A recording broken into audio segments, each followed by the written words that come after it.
கேரள மாநிலம் கோட்டயம் அரசு மருத்துவக் கல்லூரி மருத்துவமனையில் கட்டடம் இடிந்து விழுந்ததில் கழிவறை சென்ற பெண் பலியான சம்பவம் சோகத்தை ஏற்படுத்தியுள்ளது. கூடுதல் விவரங்களை செய்தியாளர் பிரசாத்திடம் கேட்கலாம். பிரசாத், வணக்கம். அந்த பெண்ணின் சடலமானது தற்பொழுது மீட்கப்பட்டு விட்டதா? அந்த பெண் தொடர்பான முழு விவரங்களையும் பதிவு பண்ணுங்க. வணக்கம். கேரள மாநிலம் கோட்டயம் அரசு மருத்துவக் கல்லூரி மருத்துவமனையில் 14வது வார்டு ஒரு பழைய கட்டிடத்தில் காணப்பட்டது.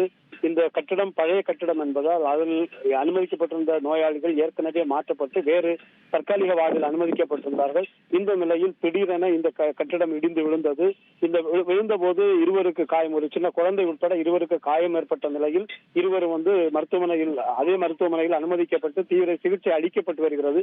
இந்த நிலையில் அங்கு அனுமதிக்கப்பட்டிருந்த ஒரு உள்நோயாளியான பெண்ணினுடைய தாயார் மாயமானது தெரிய வந்தது. அவரை உடனடியாக அந்த கட்டிட இடுபாடுகளுக்கிடையே தேடிக்கொண்டிருந்த நிலையில் அவர் கழிவறைக்கு சென்றிருந்த போது அவர் அங்கே உள்ளே சிக்கி உயிரிழந்தது தெரிய வந்தது. அதனால் 2 மணி சம்பவம் நடைபெற்று 2 மணி நேரத்திற்கு பின்புதான் தீயணைப்பு துறையினர் தீவிரமாக ஈடுபட்டு அந்த கழிவறையில் இருந்து மீட்டார்கள். அந்த சடலம் தற்போது அதே மருத்துவமனையில் பிரேத பரிசோதனைக்காக வைக்கப்பட்டுள்ளது. விவரங்களுக்கு நன்றி பிரசாத்.